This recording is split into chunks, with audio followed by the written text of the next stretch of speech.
Porque no hay ideas sin consecuencias ni verdades absolutas. Para conocer es necesario preguntar, preguntarnos y preguntar.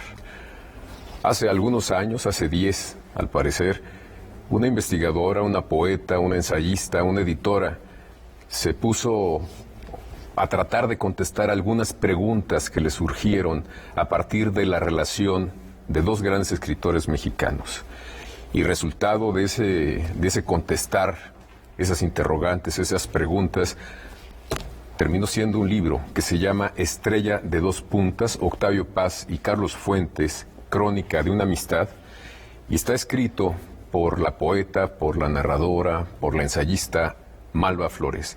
Gracias, Malva, por estar aquí en Debate 22. Muchas gracias por la invitación, Javier. Malva, ¿por qué te surgió la idea de centrar tu atención en estos dos personajes, Carlos Fuentes y Octavio Paz? Bueno, porque mientras estaba haciendo la investigación de otro libro mío que apareció hace algunos años, que se llama Viaje de Vuelta, yo me di cuenta de que esa relación había sido muy importante y bueno, además todo el mundo lo sabía y me interesaba saber cuál había sido o cuáles habían sido las razones verdaderas de su ruptura. Entonces me puse a investigar antes de terminar el libro de Vuelta sobre esta relación y bueno, me seguí. Te seguiste. Bueno, en el ambiente cultural está más o menos dicho o está más o menos claro el atribuir la ruptura de la relación Paz-Fuentes a partir de un ensayo publicado por Enrique Krauss en la revista de Octavio Paz. Sí, bueno, fue a partir de la lectura de ese ensayo y de la polémica que se desató en ese momento que yo empecé a averiguar qué es lo que había pasado y bueno, escribí un libro de 600 páginas para demostrar que esa no había sido la única razón, que era una historia que ya se había destejido. ¿Desde cuándo empezó a deteriorarse, digamos, esta relación que fue muy intensa hasta donde sabemos? Fue muy intensa y creo que se empieza a deteriorar a partir de el nacimiento de Plural y en el momento en el que Echeverría llega al poder y Fuentes le da su anuencia. Me parece que ahí se empieza a deteriorar, pero ya mucho antes habían otras circunstancias que los habían separado. Por ejemplo, la publicación de La región más transparente, donde uno de los personajes, Manuel Zamacona, en realidad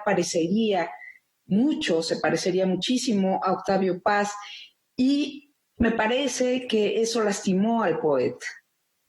Ese es un elemento, hay otro más externo. Octavio Paz me parece que quería hacer una revista con un grupo de amigos y parece que Carlos Fuentes se le adelantó un poco, ¿no? Esa es la historia que más me emocionó de todo el libro, porque a mí me gustan mucho las revistas literarias, y yo me daba cuenta de que por algunas cosas que leí, había una historia no escrita sobre esta revista. Todos sabemos cuando leímos, por ejemplo, la correspondencia entre Paz y Orfila o entre Paz y Segovia, que había una revista que estaban preparando mientras Paz estaba en la India. Faltaba un personaje, ese personaje era Carlos Fuentes, que con él también se estaba planeando la publicación de esta revista durante más de 5 años. Y entonces cuando Paz sale de la India y regresa a Occidente, llega a Barcelona, lo está esperando Carlos Fuentes, García Márquez, Goytisolo, Carlos Barral, y Paz se da cuenta de que aquel proyecto que él había planeado con Fuentes, ya Fuentes lo había contado entre muchos. Y es muy curioso ver cómo Paz todo el tiempo le dice, no lo cuentes, no lo cuentes, y bueno, Fuentes lo cuenta. Finalmente se hace otra revista, que es una revista muy importante en la historia de la literatura hispanoamericana, no tanto por la revista en sí, sino por lo que políticamente significó, que fue la revista Libre, que apareció en París y que me parece que significa una ruptura realmente dolorosa para Paz, porque lo que Paz es, después de poeta, es editor de revistas y durante años quiso hacer una revista. Entonces, creo que ese fue el segundo momento de su distanciamiento. ¿Por qué es importante Libre? Bueno, Libre es muy importante porque marca la separación del boom, marca las distancias con Cuba o las cercanías con Cuba y se divide el boom. A Paz lo incluyen en el consejo de redacción y Paz se entera a través de una noticia en Le Monde y eso lo enoja muchísimo y varios meses después le escribe a Fuentes diciéndole, oye, ¿cómo es posible que me entere yo de este asunto a través de Le Monde? Es como si me invitaran a participar en una cena que yo mismo preparé. Y bueno, es importante porque ocurre al mismo tiempo que en Cuba está un proceso muy conocido al poeta Padilla y cuando lo hacen retractarse y lo encarcelan y hacen ahí una especie de juicio como los juicios estalinistas y entonces los miembros del boom se distancian y se posicionan en dos lugares distintos. Digamos que Libre es el último momento en el que aparecen juntos, por ejemplo, Vargas Llosa, García Márquez, aunque García Márquez dijo que no, él no firmaba los documentos donde le pedían a Castro que modificara su actitud. Entonces realmente sí es una revista importante por lo que significa o lo que repercute en el mundo intelectual y literario, pero también por la posición política de algunos de los escritores más conocidos precisamente de Hispanoamérica. Tenemos que ir a un corte, Malva, y regresamos contigo. Gracias.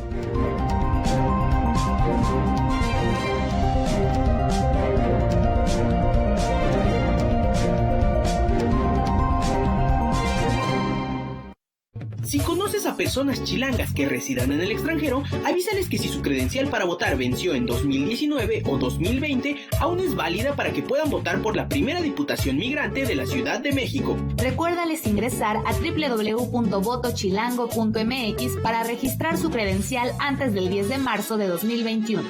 Ellas y ellos tendrán voz y voto en las decisiones de esta gran ciudad. Avísales. Instituto Electoral Ciudad de México. No es para quedar bien con el electorado. No es por aparentar que se cumple la ley. No es para cumplir con lo políticamente correcto. La participación de las mujeres en la política debe ser paritaria y ejercerse en condiciones de igualdad en todos los niveles de gobierno. El INE promueve nuestra participación y garantiza nuestros derechos políticos y electorales. Para que la democracia sea plena, contamos todas, contamos todos. INE. Tener un espacio público así cambió mi manera de disfrutar la colonia. Conectarse gratuitamente desde cualquier lugar antes era algo imposible. Hoy es una realidad. Con senderos así, camino segura todos los días. Ahora vivimos en una ciudad donde todas y todos podemos ejercer nuestros derechos. ¿Seguimos o nos regresamos? ¡Sí! ¡Que siga la transformación! Morena, la esperanza de México.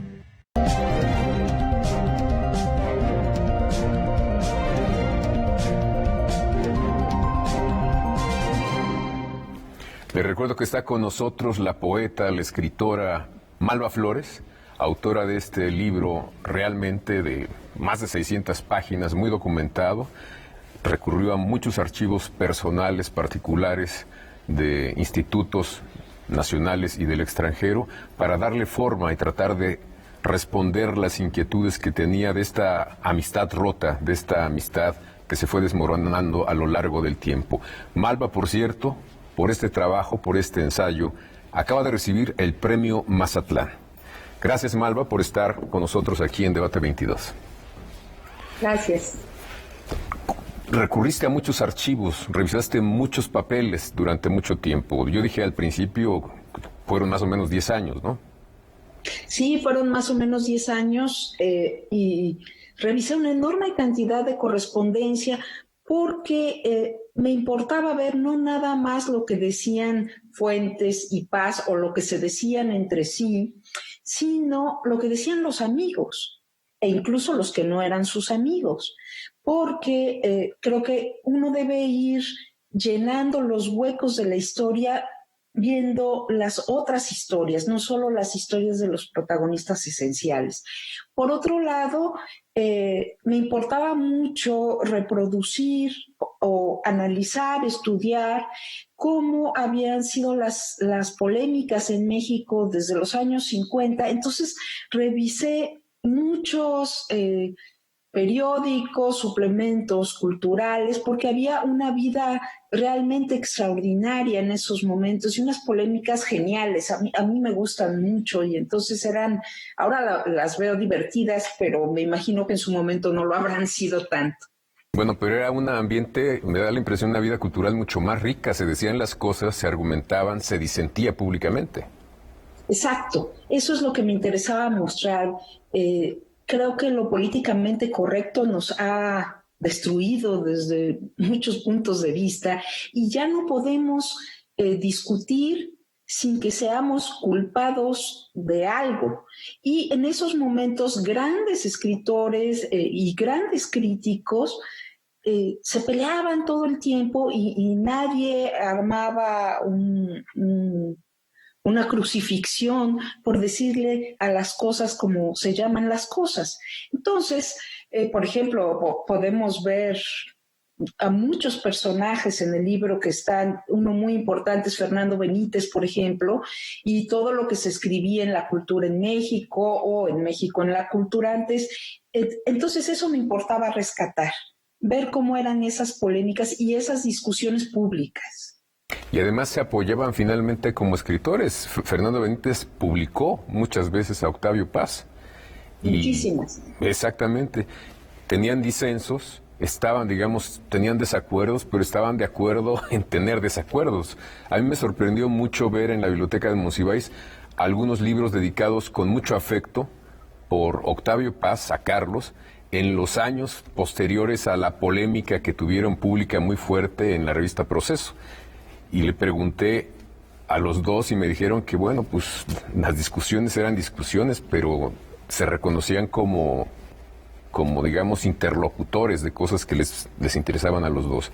Y alguna vez le pregunté a Octavio Paz en una conferencia de prensa en la Casa de Cultura San Ángel, en donde presentaban un libro de Carlos Monsiváis, fue Octavio Paz, y le dije, Octavio, me sorprende que lo vea aquí después de tantos desencuentros que han tenido. Y recuerdo que Paz me dijo una frase que se me quedó casi tatuada, cuando me dijo, con Carlos estoy de acuerdo en lo esencial, los grandes escritores nos parecen grandes escritores y los imbéciles, imbéciles. Entonces sí había esa posibilidad de disentir, pero también de compartir muchas cosas, ¿no? Yo creo que eso es esencial y que lo hemos perdido por completo. Es decir, uno puede admirar a un colega, a otro escritor, porque es un gran escritor y estar completamente en desacuerdo con él y discutir, lo que no significa que lo odies o que quieras acabar con él. Eso es algo que hemos perdido de vista y creemos que todo debe ser un asunto de linchamiento. Ahora particularmente es terrible la situación, ¿no? Exactamente. ¿No será que también la figura del intelectual ha cambiado? Desde mi punto de vista, ya las grandes figuras que eran referencia o tema de conversación en las semanas, pues se mudaron notoriamente a partir de las redes sociales. Todos tienen la posibilidad de decir algo, ¿no? Sí, pero las redes sociales también tienen otras posibilidades. A mí me aterroriza Twitter porque es un lugar de maldad, digo yo, de linchamiento perpetuo, pero al mismo tiempo es un sitio donde puedes conocer muchas cosas, muchas opiniones y opiniones que también valen la pena. Entonces, creo que uno debe enterarse de la mayor cantidad de cosas posibles, pero no responder sin pensar. Ese es el gran problema de las redes sociales, que nadie nos pone un cubrebocas en la cabeza para pensar antes de hablar. Oye, Malva, ¿y no será que también ya no tenemos grandes figuras intelectuales como existieron hace algunos años? Esto es difícil de decir porque el mundo ha cambiado mucho. Bueno, está, por ejemplo, Said, están grandes escritores, historiadores, gente que sigue estudiando y trabajando, pero que quizá ya no los vemos tanto porque no existen los medios y las publicaciones que antes daban sustento a estas discusiones. Es decir, hay pocos suplementos culturales. El asunto de la corrección política nos ha cerrado la boca a todo el mundo y entonces ya no podemos ni siquiera practicar. ¿Cómo vamos a discutir? ¿Cómo vamos a argumentar si no podemos expresar lo que decimos en buen castellano? Eso es lo que yo pienso. Nos hacen falta suplementos que no tengan miedo de decir las cosas como son. Exactamente. A veces me da la impresión cuando llego a leer algunas cartas de manera directa de personajes como estos dos, Carlos Fuentes o el caso de Octavio Paz, que estaban conscientes de que algún día serían publicadas sus cartas o empezarían a circular, porque están muy bien escritas y también están muy cuidadas en muchas referencias sobre otros escritores.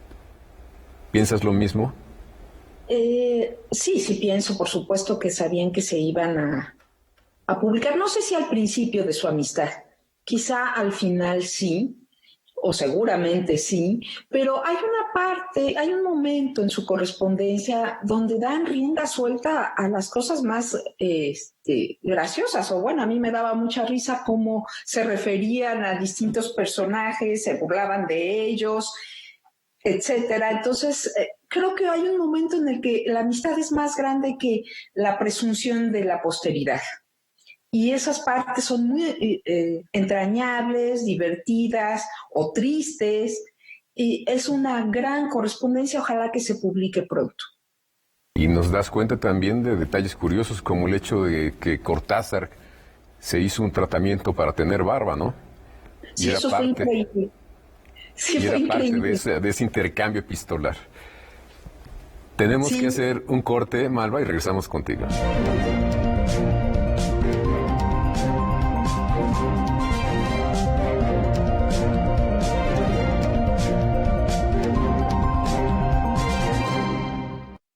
Transporte irregular, contaminante, inseguro e inhumano. Perdemos hasta 2 meses al año en ir de nuestras casas al trabajo. Si no cambiamos la forma de pensar y de hacer las cosas, no esperemos resultados diferentes. Tenemos prisa y merecemos un transporte público rápido, ecológico y eficiente. Por una ciudad moderna, innovadora e incluyente. Sí hay de otra. PAN, Acción por la Ciudad de México. En este periodo electoral, la Fiscalía General de Justicia del Estado de México, a través de la Fiscalía Especializada en Materia de Delitos Electorales, te brinda atención en caso de ser testigo o víctima de un delito electoral. Ofrecerte dinero a cambio de tu voto, recoger tu credencial para votar, condicionar tu voto mediante cualquier presión o amenaza. Son solo algunos de ellos. Infórmate. Cualquier anomalía, repórtala al 01800 7028 770 en nuestras redes sociales o en la aplicación móvil FGJ Edomex, disponible de manera gratuita. Estado de México. ¿Dónde la dejé? Justo ahora que son las elecciones más grandes de la historia. Y que como la mayoría decidí salir a votar. ¿Dónde la dejé? ¿Mamá? Ay, hija, extravié mi INE y no sé qué hacer. Tranquila, aún estás a tiempo de sacar una reimpresión idéntica. Es muy sencillo, puedes hacerlo hasta el 25 de mayo. Estaba tan preocupada. ¿Mamá? Voy por mi reimpresión y el 6 de junio salgo a votar. El 6 de junio, el voto sale y vale. INE.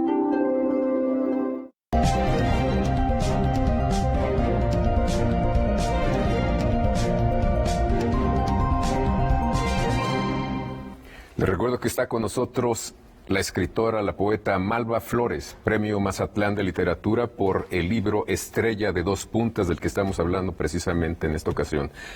Malva, ¿cómo estructuraste este intercambio? ¿Es cronológico sobre todo? ¿Hay ejes temáticos?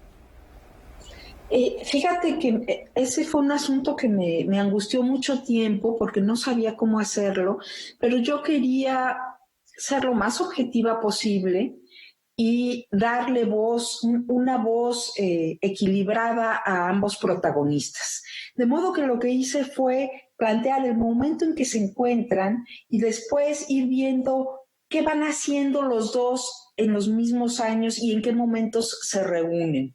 Esa fue la estructura más que temática, cronológica, aunque también, por supuesto, se reúnen en momentos temáticos, o por ejemplo en el asunto de Cuba o en otros momentos, y entonces se van entrelazando las historias de sus vidas y de su trayectoria intelectual. Yo creo que parte de la riqueza precisamente de este ensayo, Malva, es que, como bien dices, no solamente das cuenta de los encuentros de estos dos escritores a través de cartas puntuales sobre ellos, sino que nos das cuenta de las cosas que estaban haciendo en ese tiempo en que ellos tenían correspondencia, de una parte y de la otra, y te enteras de cosas realmente interesantes. ¿Qué te llamó la atención a ti particularmente al hacer este recorrido epistolar?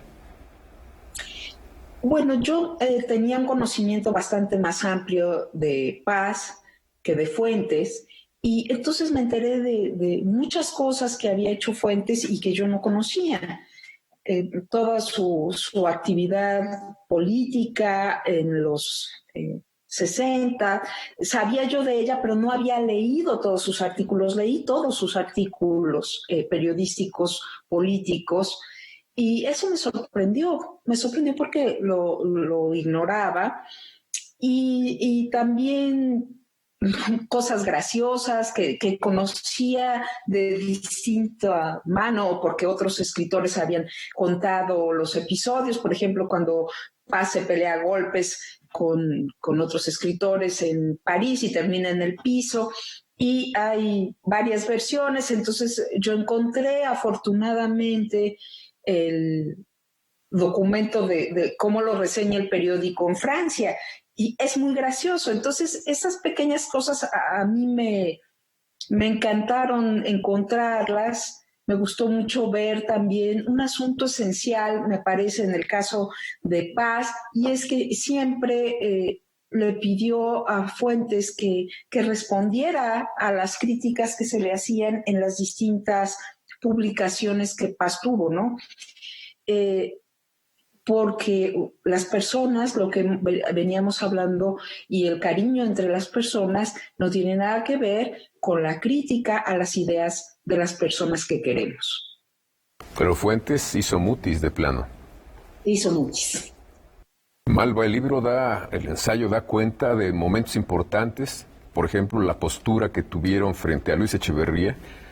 Recuerdo que Fuentes y Fernando Benítez decían Echeverría o el fascismo, y también el cómo a partir de Cuba, digamos, hubo un disenso fuerte y empezó a ubicar a Octavio Paz más lejos, digamos, de la posición tradicional de las izquierdas de todo el mundo en favor de Castro.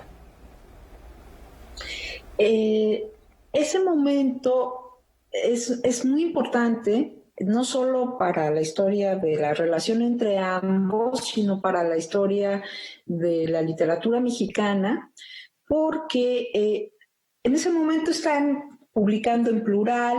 Fuentes ha hecho un trabajo de amistad con Echeverría y llama a todos los intelectuales que viven en Estados Unidos, mexicanos, para reunirse con Echeverría en Estados Unidos, en Nueva York. Paz asiste a esta reunión y en plural aparecen en unas notas que se llamaban letras, letrillas y letrones que no llevaban firma. Cuenta Paz que estuvo en Nueva York, etcétera, y poco después ocurren las declaraciones de Fernando Benítez y de Carlos Fuentes. esto ocurre antes de que nombren a Fuentes embajador de México en Francia. Y entonces, como seguramente tú recuerdas, Gabriel Said escribe una carta muy importante en la que le pide a Fuentes que si Echeverría no aclara los sucesos, tire su anuencia, su apoyo, y Fuentes responde que no. Todo esto ocurre dentro de Plural. Y en ese instante empieza una gran división dentro de la República de las Letras en México sobre la relación de los intelectuales y el poder. Por eso es muy importante ese momento. Y ocurre también en el mismo año en el que Fuentes y Paz están tratando de hacer con Heberto Castillo un partido de izquierda, y el momento también en que Carlos Fuentes recibe el Premio Nacional. Entonces, ingresa al Colegio Nacional, ceremonia a la que asiste, por cierto, Echeverría. Entonces, creo que ese momento es importante para darnos cuenta cómo se van separando las ideas de los intelectuales. Con respecto a Cuba, Paz, antes de hacer Plural o incluso antes de hacer Vuelta, está como atento a lo que pasa, no está completamente en contra de lo que está ocurriendo en el régimen cubano, pero empieza a desconfiar fuertemente, cosa que no hace Fuentes. Fuentes defiende a Cuba de una manera impresionante hasta que el régimen cubano traiciona a Fuentes y lo maltratan mucho por haber asistido a un congreso del Pen Club en Nueva York, junto con Neruda, por cierto. Ese disenso, digamos, tuvo otro momento fuerte cuando el Encuentro de la Libertad y el famoso Coloquio de Invierno. Sí, pero no olvidemos que antes de eso, Paz había recibido el Premio de la Paz en Frankfurt y había solicitado elecciones libres para Nicaragua. Unos meses antes de eso, Fuentes había acudido a Palacio de Bellas Artes al homenaje a Paz. Y en ese momento, cuando Paz habla en Frankfurt, Fuentes no expresa su ayuda y guarda silencio cuando en México una turba frente a la Embajada de Estados Unidos canta Corea Rigan Rapaz, su amigo es Octavio Paz, y traen, es muy conocida esta historia, y traen un monigote con la figura de Paz y de Televisa, me parece también. Entonces, me parece que a Paz le dolió muchísimo el silencio de Fuentes, y en 1988 Fuentes recibe el premio en Nicaragua, recibe un premio muy importante en Nicaragua, y creo que ese es el instante en que se separa ya por completo las ideas de los dos amigos, que después siguieron estando en contra. Claro, a la hora en que ocurre el Coloquio de Invierno o el Encuentro por la Libertad, ellos ya están separados, y es importante ver cómo las posiciones de la República de las Letras se alinean en uno u otro sentido. Y tiene que ver también con la cercanía al poder en los dos casos. O dependen del poder, son financiados por él, como ocurrió con el Coloquio de Invierno, que lo financió, digamos, la Secretaría de Cultura o Conaculta entonces, y también la universidad, que es una institución pública, a fin de cuentas. Así es, eso fue lo que dio lugar a esa última gran polémica que duró un año, que nació a partir del Coloquio de Invierno. Pues muchísimas gracias por estas palabras, por esta conversación, Malva Flores, porque sí nos adentran, nos acercan a estos dos grandes escritores que, más allá de las polémicas, bueno, nos quedan sus obras y cada lector será el que interprete de manera personal cada una de ellas. Gracias, Malva, por estar aquí en Debate 22. Muchas gracias a ti y Javier por la invitación. Y gracias a ustedes también por acompañarnos, y los esperamos aquí nuevamente el próximo lunes en Debate 22.